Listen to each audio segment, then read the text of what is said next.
No programa de hoje, vamos até uma das maiores fábricas de aviões do mundo descobrir como essas aeronaves são criadas. Vamos ter a experiência de voar em um simulador de Boeing 737-800 e saber como funciona a torre de controle de um dos aeroportos mais movimentados do país. Esse é o Aero, por trás da aviação.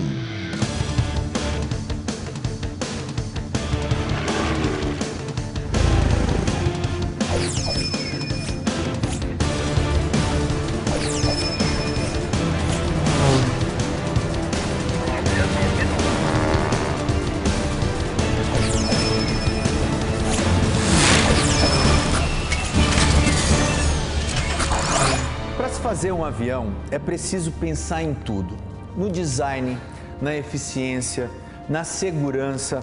Olha, desenvolver uma nova aeronave é um processo de trabalho em equipe onde várias áreas atuam juntas para entregar o melhor produto. Mais ou menos como isso aqui, Vivian. Deixa eu ver. Olha lá. César, mas para fazer um avião de verdade, não pode ter erros, não. Ó, voou, hein?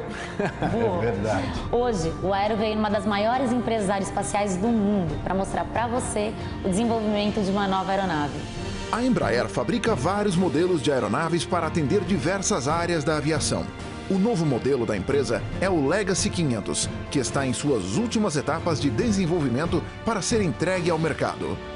Nós estamos aqui em São José dos Campos, no hangar da Embraer. Na verdade, no primeiro hangar da Embraer, onde tudo começou, onde os aviões eram montados e são montados até hoje. Quais são as maiores novidades do Legacy 500? O que ele tem de mais novo em tecnologia?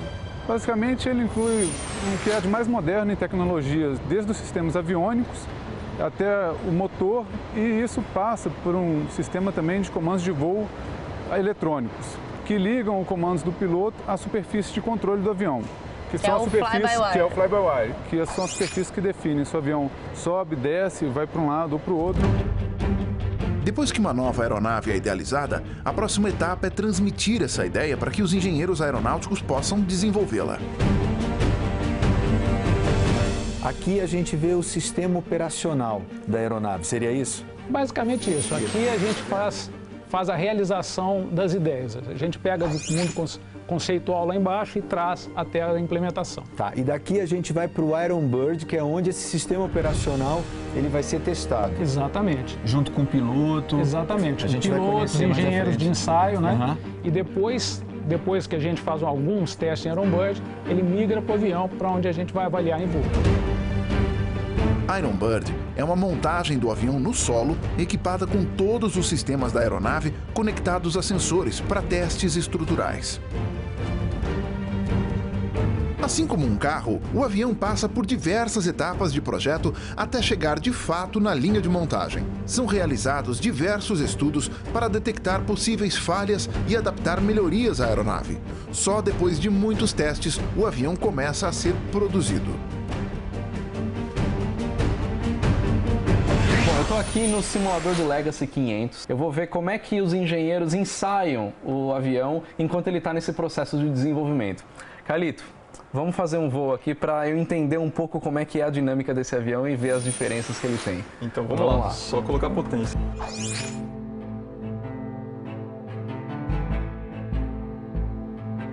Diferente dos aviões convencionais, que todo piloto está acostumado a voar, esse avião ele tem um sistema de estabilização que torna o voo muito mais simples.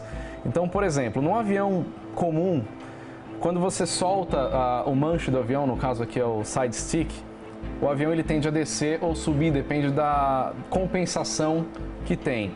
Esse avião aqui, ele praticamente faz isso sozinho. Eu posso soltar o avião na curva, ele vai continuar na curva da maneira que eu deixei ele. Só que se eu forçar o avião para alguma coisa e soltar o manche, ele volta para a posição de segurança sozinho. Exatamente, aí voar ficou mais parecido com videogame. Praticamente um videogame, ainda mais com esse joystick aqui que é o side stick, né? Eu piloto ele com a mão esquerda. Aqui eu tenho tudo automatizado e ele fazendo todo o trabalho difícil para mim, né? Exato. Então, essa aeronave, por ser mais moderna, ela já vem com o sistema mais moderno que existe de aviônica, que a gente chama de cockpit de vidro, em inglês é o glass cockpit. Todas as informações que o piloto precisa estão em uma tela só. As outras telas são telas auxiliares para navegação, ver o status dos sistemas.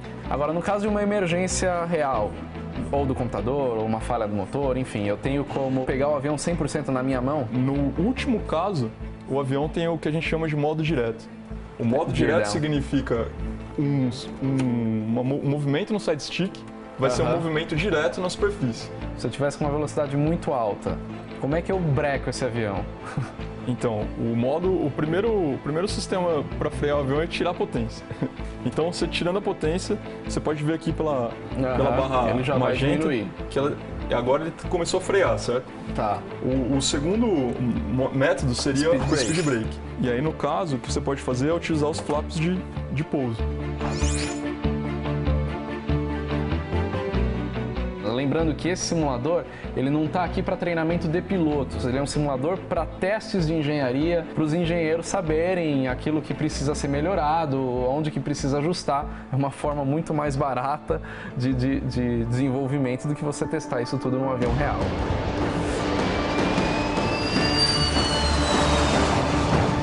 Depois que o avião é fabricado, são feitos testes de voo reais antes mesmo dele ser pintado. A pintura é a última etapa do processo de fabricação e a quantidade de tinta aplicada é calculada já levando em consideração a influência que ela vai ter no peso total da aeronave. Aqui é feito um outro tipo de teste. Você pode falar pra gente, Fábio, o que é feito aqui? Essa parte do simulador, ele é uma parte de um rig que nós chamamos, que se chama Iron Bird. O rig é um dispositivo que a gente chama, vem do verbo em inglês rig up, que é basicamente você montar um sistema da aeronave numa bancada no chão, para você poder fazer testes, encontrando oportunidades de melhoria e cooperar no desenvolvimento desses sistemas, dos vários sistemas da aeronave.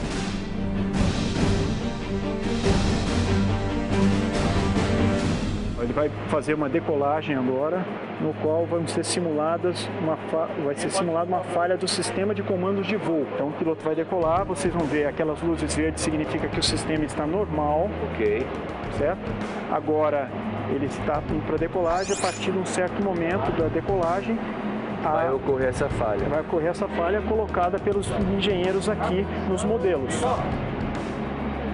A falha foi colocada e o piloto está testando quão essa falha é possível de ser controlada ou não.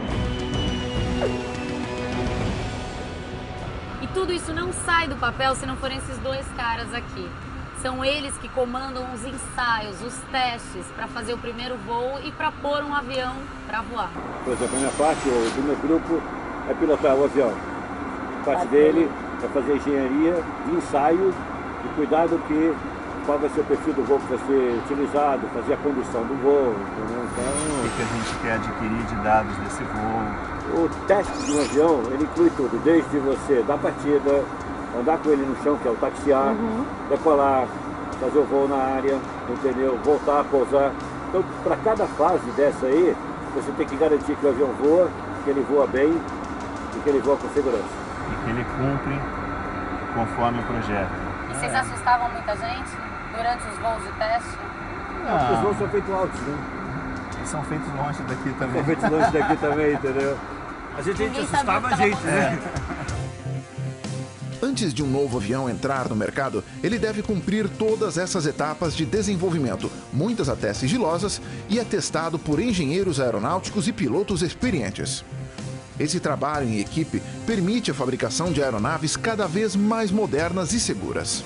A cidade de São Paulo tem o maior tráfego aéreo de todo o país. Anualmente, mais de 26 milhões de passageiros circulam por todos os aeroportos da cidade. É como se toda a população de Portugal e da Holanda resolvesse passar por aqui a cada ano. Hoje, o Aero veio até a mais nova torre de controle do país para conhecer quem são os profissionais que cuidam desse céu congestionado para que todos esses aviões possam voar ao mesmo tempo. O controle de tráfego aéreo, o ATC, é responsável por organizar todas as aeronaves que estão voando e em solo também. A torre de controle é um dos maiores símbolos de um aeroporto. De dentro dela, os controladores têm uma visão panorâmica para gerenciar tudo o que acontece na pista, taxiways e pátios e auxiliar os pilotos durante os pousos e decolagens. Nós estamos na mais nova torre de controle do Brasil. E eu estou do lado do Tenente Coronel Jarbas, que é o responsável, chefe do SRPV São Paulo, ou seja, ele que controla tudo isso aqui, o tráfego aéreo em São Paulo. Hoje ele vai explicar pra gente um pouco como funciona essa torre, que recebe 34 pousos e decolagens por hora. Exatamente, nós temos um movimento de 34 movimentos, sendo 32 da aviação regular e mais 2 da aviação não regular por hora. A aviação regular está associada com voos frequentes, que possuem rotas estabelecidas com dias ou meses de antecedência. A aviação não regular ou aviação geral está relacionada com aeronaves que não têm rotas definidas. Então, para explicar um pouco para o pessoal de casa, o que é? Nós temos o primeiro controle, que é a torre do aeródromo, que no caso aqui é a torre de Congonhas, controla aproximação, pouso, decolagem e solo. E o solo. E o único do mundo que controla também os helicópteros. Controle radar de helicóptero aqui nessa posição. Depois da torre, o próximo passo seria os APPs. E são os controles de aproximação. E depois disso passa para esses 5 que são os Sindactas. Centros de controle de área que fica nos Sindactas, exatamente. A torre de controle monitora as aeronaves até 5 milhas de distância do aeroporto. Passadas essas 5 milhas, a aeronave entra na chamada área de terminal e fica sob controle de aproximação, o APP. Já em rota, a aeronave passa a ser controlada pelo Centro de Controle de Área, o ACC, responsável pelo tráfego dentro das aerovias. O Brasil está dividido em 4 ACCs, conhecidos como Sindacta. Bom, o avião que está chegando ou o avião que acabou de decolar, contato deles, torre. Afirmativo, posição torre de controle. Que tem sempre uma pessoa responsável, que às vezes tem um auxiliar, né? Exato. Encostou no chão, solo.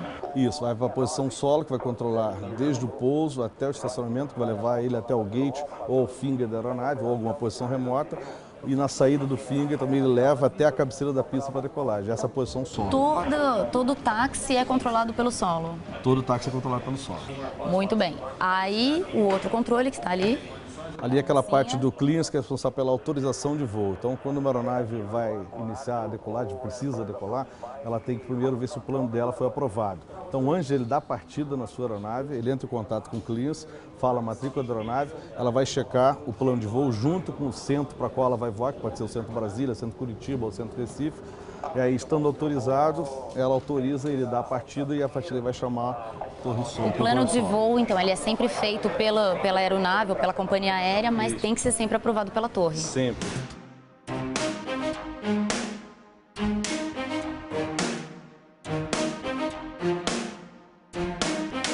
A gente vai mostrar um pouquinho de cada ponto, eu estou até falando baixo, porque é um trabalho que exige muita concentração.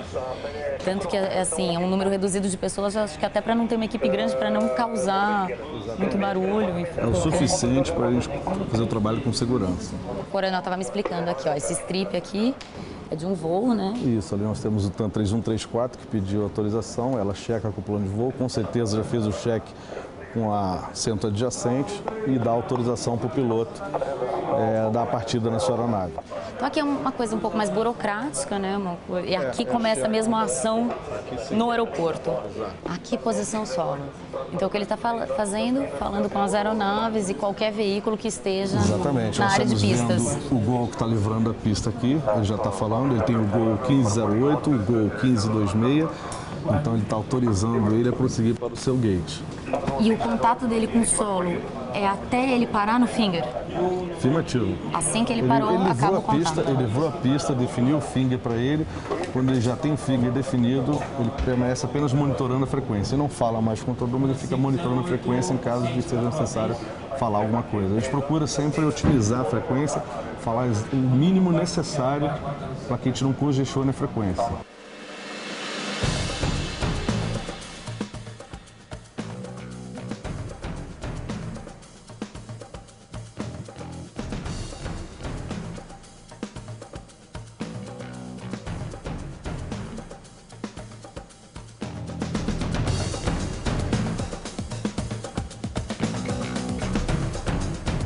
Ele consegue aqui no radar, na tela radar, essa aqui é a tela radar da aeronave, ele consegue ver a aeronave, a posição, a distância que ela está. Todas as aeronaves, fazendo o né? planejamento dele aqui para autorizar o pouso das aeronaves. E mesmo as que estão em solo, que é quando o comandante fala que estamos só esperando autorização para pouso. Exatamente. Para decolagem, desculpa. Ó, lá nós temos duas aeronaves que estão prosseguindo para decolagem. A partir daí ela saiu com o solo, quando chegar lá na posição, ele vai chamar a torre.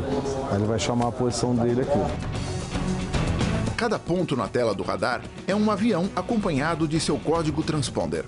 Através desse código, é possível saber a velocidade, direção e altitude da aeronave. Bom, e quem controla o trabalho de todas as pessoas? Isso, claro que esse senhor seria aqui. o maestro da equipe, que é o supervisor, que justamente ele vai coordenar todas essas funções. Então ele está o tempo todo acompanhando as chegadas, as saídas, o sequenciamento. E ele é quem praticamente vai ditar a regra aqui na parte do controle. Ele estava me explicando que as escalas são no máximo 2 horas, né, em cada posto. O previsto é ficar no máximo 2 horas, porque também existe um cansaço até visual, né? Exatamente, você ficar muito tempo. Então, no máximo 2 horas. O pessoal normalmente troca com 1 hora, 1h30, a gente troca, vem outro controlador e descansa 30, 45 minutos. Se o rádio da aeronave falhar, a comunicação entre o controlador e o piloto pode ser realizada através de sinais de luz.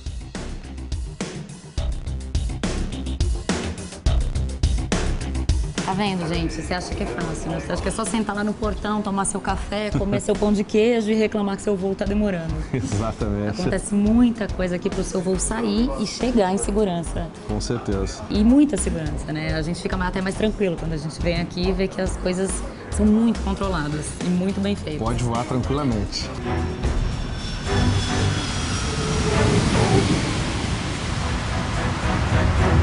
Eu sou um piloto de aviões pequenos, monomotores, esse é o meu mundo, é o que eu tô acostumado. Hoje eu vim aqui nesse simulador de 737-800 experimentar como é que é pilotar um avião de linha aérea. Bom, quem olha essa quantidade de botão que tem dentro de uma cabine de Boeing pela primeira vez, pensa, meu Deus, por onde eu começo? Pra que serve tudo isso de botão? Será que você usa tudo isso de botão? Tem algumas coisas que são essenciais ao voo, no caso do 737, esses painéis que são pintadinhos de branco aqui. Parte de combustível que está aqui embaixo, são as bombas elétricas de combustível.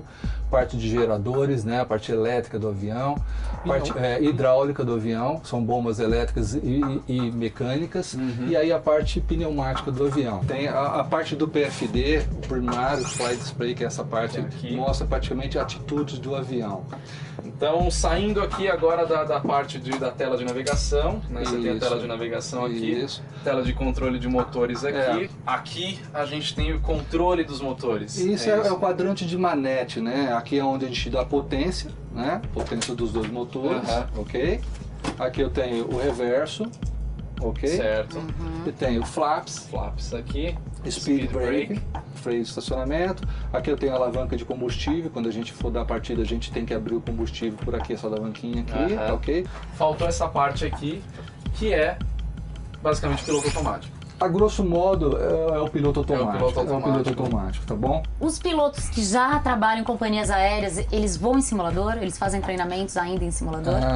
Sim, normalmente de 6 em 6 meses você faz uma reciclagem e um cheque dentro de um simulador. Comandante, eu estou iniciando o pushback, está autorizado a gente dar partida nos motores. O pushback é o momento que tem o tratorzinho na frente do avião que leva o avião para trás. Que nesse momento é onde o avião começa o acionamento, né? Ele não vai para trás por força própria. Isso. Abriu o combustível. Pronto, já deu partida. Deu partida. Simples, muito fácil. É impressionante, você tá dentro da cabine, você sabe que você tá no simulador, a gente tá parado, mas só pelo fato de a gente ver o movimento, dá a impressão, dá a sensação que a gente tá movimentando, é impressionante.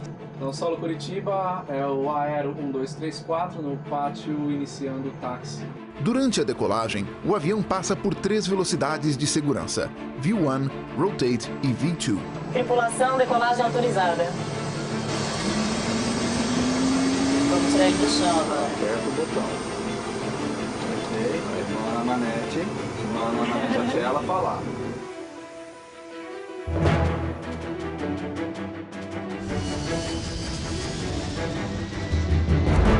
Oitenta nós.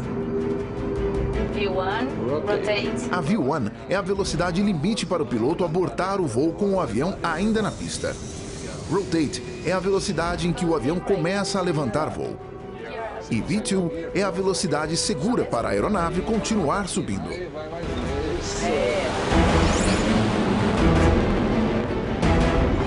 Flap 1, não, 1 para sobe, você tá subindo. Abaixa o pico do nariz do avião, Fernando. Pra manter a altitude de 7.000. E aqui foi no 1. A gente vai estar na altitude, vou colocar a altitude no piloto automático então. Então, bom, agora é o momento que o avião está voando no piloto automático, eu estou mantendo a altitude que o controle me autorizou, que é a altitude de saída. A partir do computador de voo, ele já está seguindo a rota de saída. Bom, agora é o momento que a Vivian pôs a mão no avião, desligou o piloto automático e a gente vai todo mundo morrer. Então antes disso acontecer, a gente vai ligar o piloto automático de novo, tirar o avião da mão da Vivian e solicitar para o controle Curitiba para subir. Controle Curitiba, Aero 1234, solicita ascensão para o nível de cruzeiro 27.000 pés. Autorizado, 270. Boa tarde, senhores passageiros. Aqui quem fala é a comandante Sacarrão. Queria desejar a todos uma boa viagem. Sei lá, nossa previsão de chegada em São Paulo é de... Quanto tempo? Quanto tempo, moço da torre? 40 minutos. De 40 minutos. Tempo bom em São Paulo, 24 graus. Mais ou menos, acabou de mudar, deixa eu ver. E tenham todos um bom voo. Eu sei direita e esquerda, só preciso pensar um pouquinho. Eu não tenho que ficar nesse quadradinho? Ele não me obedece, você viu? Quero fazer uma conversão aqui, vou pôr a mão pra fora, pra subir e deixa eu entrar. Controle, aqui é o Aero 1234, visualizamos uma grande formação à frente. Gostaria de saber se é possível fazer um desvio de na proa 120. Na proa 120. Sempre que o piloto encontra uma formação de nuvens que possa comprometer a segurança do voo, ele pode solicitar um desvio de rota ao controle de tráfego aéreo. Aí você sai do plano de voo para fazer esse desvio. E aí não tem nem turbulência. E essa linha aqui é a linha do heading. A gente está saindo do plano de voo e está entrando na linha do heading, que é de 120 graus. Exatamente, entendeu? Bom, agora estamos chegando em São Paulo. É o momento de pouso. Já colocamos aqui no procedimento. E aqui no computador a gente já tem certinha a rota que a gente vai ter que fazer para fazer a aproximação final no aeroporto de Guarulhos. Aero 1234, reduza para 190 nós. Okay. Flap 1, ok, comandante.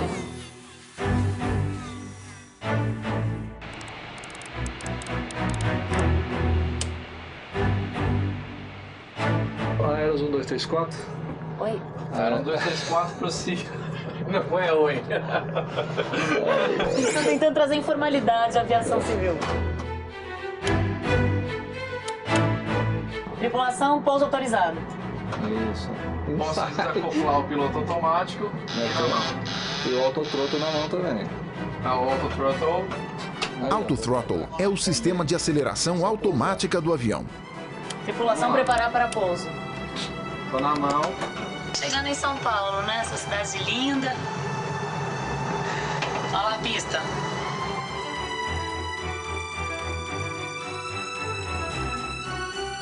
Normalmente, as aproximações são feitas com o piloto automático ligado, mas nessa simulação, o pouso será realizado manualmente. Não tira todo o motor, senão a gente vai cair antes da pista. Não tira todo.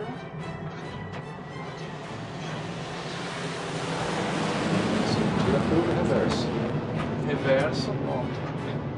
Parking brake, o speed brake já foi acionado, o freio também já foi acionado automaticamente.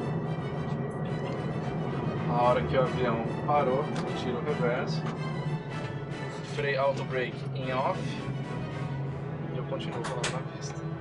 Bom, pousar um avião desse tamanho não tem tanta diferença de pousar um avião pequeno. A diferença, claro, é no peso, velocidade, velocidade de aproximação, enfim. Mas o pé e mão aqui, o manuseio da coisa é muito parecido. Eu acho que é muito parecido com quando você começa a dirigir, que você pensa, gente, eu nunca vou conseguir coordenar os pedais e o volante, o breque, tudo. Aqui é a mesma coisa, você fala, meu Deus do céu, a altitude, a velocidade, o rádio, mas eu acho que é muito também uma questão de treino, né? Bom, a gente chegou aqui no aeroporto de Guarulhos, fizemos o procedimento correto, pouso por instrumentos, aproximação, tudo perfeito. E aí, Mauro, você acha que a gente passou no teste? Acho que a gente foi bem. Eu acho que vocês foram até bem. Tem uma boa noção do que é voar um avião desse, né? Apesar da gente simplificar bastante a operação do avião, numa situação normal seria muito mais complexo, com leitura de checklist. A gente queria um ambiente mais descontraído aqui, mas evidentemente isso é uma cabine de um avião que leva 150 pessoas ali a bordo, ou seja, é uma coisa muito séria. E assim, eu tava de copiloto, fiquei fazendo piada, brincando, mas você realmente sente, assim, principalmente pouso e decolagem, parece que você tá numa cabine de avião, que realmente você tá com uma aeronave na mão. Então, esse foi o voo Aero 1234 de Curitiba para Guarulhos. Agradeço a presença de todos no nosso voo. Mauro, muito obrigado aí por essa instrução dentro desse avião. Bom, agora então vamos voltar para Curitiba. Vamos pro próximo voo? Ai, meu Deus, que preguiça essa minha jornada de trabalho. Então vamos lá. No próximo programa, vamos mostrar como é feito o mapeamento topográfico através de fotografias aéreas. Vamos visitar uma escola para pilotos de helicópteros e saber quais são os primeiros passos para quem quer se profissionalizar na área. E ainda, vamos acompanhar a fabricação de um avião experimental. Até o próximo Aero, por trás da aviação.